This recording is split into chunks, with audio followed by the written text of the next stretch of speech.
À première vue, l'Iran peut sembler être la victime. Après tout, il y a seulement quelques semaines, les États-Unis ont mené une opération hautement secrète et, contre toute attente, ont attaqué l'Iran, tuant au cours de l'attaque son guide suprême, l'ayatollah Khamenei.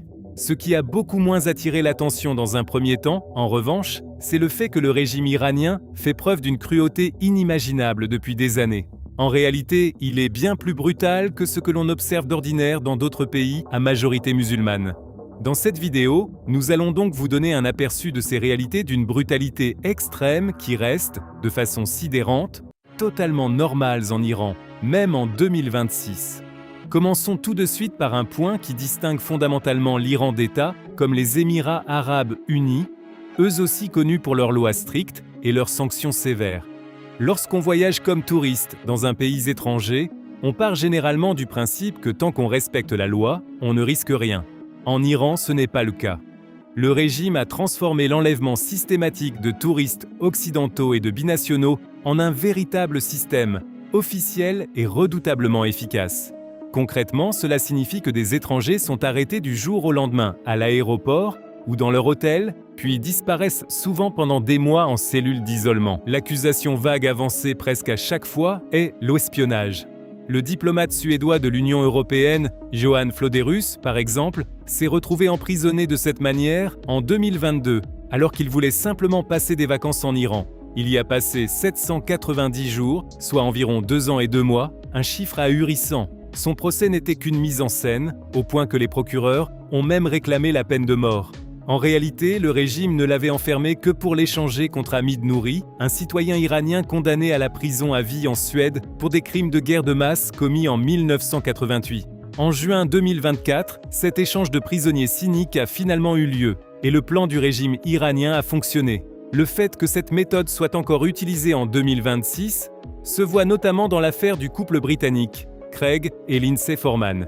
Tous deux âgés de 53 ans, ils sont entrés en Iran au début du mois de janvier 2025, avec des visas valides et un guide agréé pour un voyage à moto. Ils ont été arrêtés, puis condamnés à 10 ans de prison lors d'une procédure expéditive. Ils y sont toujours détenus, jusqu'à ce que le régime décide à quoi ils lui serviront.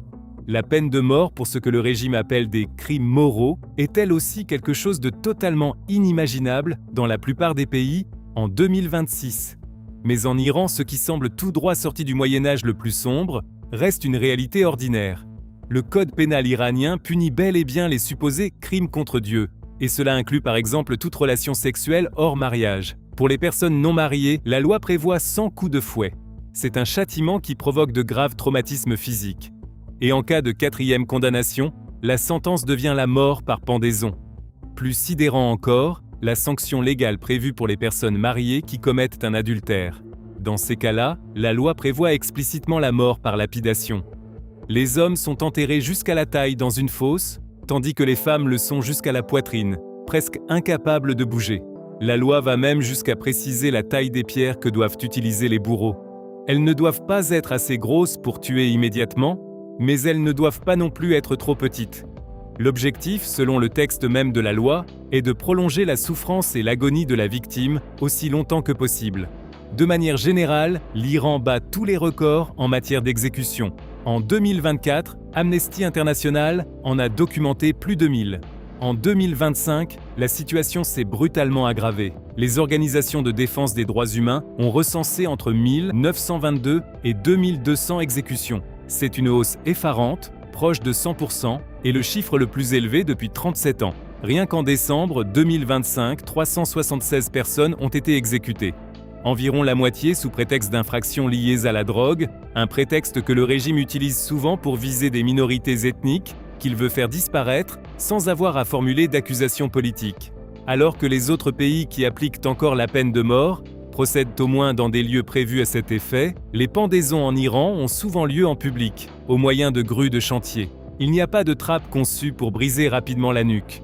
À la place, on passe le nœud coulant autour du cou de la victime, puis la grue la soulève lentement dans les airs, provoquant une mort par asphyxie lente et atroce qui peut durer plusieurs minutes.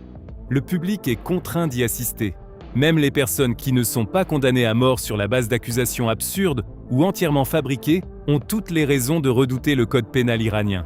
En plus des peines déjà évoquées, il prévoit d'autres châtiments extrêmes qui constituent une violation flagrante de la Convention des Nations Unies contre la torture. Par exemple, un vol, même commis par faim, peut entraîner l'amputation complète de 4 doigts de la main droite. Seuls le pouce et la paume sont laissés intacts.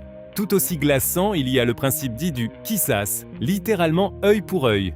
Si, au cours d'une dispute, quelqu'un blesse l'œil d'une autre personne, les tribunaux de Téhéran peuvent ordonner qu'on le rende aveugle délibérément. L'œil est alors soit retiré en présence de représentants officiels, soit brûlé à l'aide de produits chimiques. Que les femmes en Iran soient soumises à une oppression extrême ne vous surprendra sans doute pas. Ce qui choque, en revanche, c'est de voir à quel point le régime a encore durci cette répression ces dernières années. La loi dite du hijab et de la chasteté, ainsi que le plan Nour, proclamé par l'ayatollah Khamenei en 2024, pousse la criminalisation des femmes à un niveau sans précédent. Une femme qui refuse simplement de couvrir ses cheveux ne risque pas seulement la prison. L'État peut geler ses comptes bancaires, confisquer son véhicule, lui interdire de voyager et l'exclure des universités comme des hôpitaux. Cette privation presque totale de droits, dans la vie publique comme dans la sphère privée, se reflète aussi dans la hausse dramatique des féminicides, c'est-à-dire des meurtres de femmes, qui ont augmenté de 60% au cours du premier semestre 2024 et ont désormais atteint un niveau record. Aussi médiéval que tout cela puisse paraître, l'État iranien, en 2026, utilise aussi des technologies de pointe et ne s'appuie plus seulement sur la police des mœurs pour rendre la vie des femmes insupportable. L'ONU a encore récemment documenté le déploiement de drones de surveillance au-dessus des parcs et des plages. Dans des universités comme l'université Amir Kabir de Téhéran, des systèmes de reconnaissance faciale installés au portique d'entrée identifient les étudiantes qui ne portent pas de voile pour les exclure automatiquement. Mais l'exemple le plus choquant est peut-être l'application Nazer. En persan, Nazer signifie observateur ou surveillant. Et le nom dit tout. Grâce à cette application, des partisans du régime, des miliciens et des fanatiques peuvent utiliser leur smartphone pour transmettre en temps réel des photos, des lieux et des numéros de plaques d'immatriculation de femmes accusées de mal porter le hijab. L'article 59 de la loi iranienne accorde même à ces dénonciateurs une immunité totale pour les agressions violentes commises contre les femmes qu'ils prennent pour cible, tandis que l'article 60 menace de peine de prison les civils qui interviennent pour protéger ces femmes. Ce qui distingue nettement l'Iran de nombreux autres États injustes en matière de cruauté, c'est aussi la disparition forcée d'enfants et l'exécution de mineurs. Aucun autre pays au monde ne condamne encore autant de mineurs à mort en 2026. En droit pénal islamique, la responsabilité pénale pleine et entière commence à 9 ans pour les filles et à 15 ans pour les garçons. Comme le droit international interdit l'exécution de mineurs, l'Iran contourne simplement l'interdiction. Le régime garde les enfants et les adolescents condamnés à mort en prison jusqu'à ce qu'ils atteignent l'âge adulte. Et ce n'est qu'alors que la sentence est exécutée. Après tout cela, il ne vous surprendra sans doute pas d'apprendre que les minorités sexuelles sont elles aussi criminalisées en Iran. Alors que le monde devient plus ouvert en 2026, le régime ne tolère aucun écart par rapport à sa vision du monde et cherche littéralement à effacer les identités queer de la société. Selon le code pénal islamique, les relations homosexuelles consenties entre hommes adultes entraînent automatiquement la peine de mort. L'homosexualité féminine est elle aussi sévèrement punie. La première sanction consiste en 100 coups de fouet d'une violence extrême, mais en cas de récidive, elles peuvent elles aussi finir à la potence. Avec un tel arsenal de lois absurdes, il n'est guère étonnant que les procédures judiciaires en Iran ne soient, elles aussi, qu'une pure mascarade. Des juges radicaux prononcent souvent les peines les plus lourdes en quelques minutes à peine. Ils n'appliquent même leurs propres lois que lorsque cela les arrange. Et bien souvent, ils ne cherchent même pas à établir de véritables preuves. Au contraire, les accusés sont fréquemment torturés jusqu'à avouer des crimes qu'ils n'ont jamais commis. Et l'aspect le plus grotesque de tout cela, ce sont les aveux publics diffusés à la télévision. Des personnes visiblement brisées par la douleur sont contraintes de lire des déclarations absurdes devant les caméras de la télévision d'État, de se dénoncer elles-mêmes et d'avouer des complots internationaux inventés de toutes pièces. Ces vidéos extorquées servent ensuite de seule base légale pour les faire pendre à une grue. Si cette vidéo vous a intéressé, laissez un like et abonnez-vous. Merci de nous avoir suivis. À bientôt.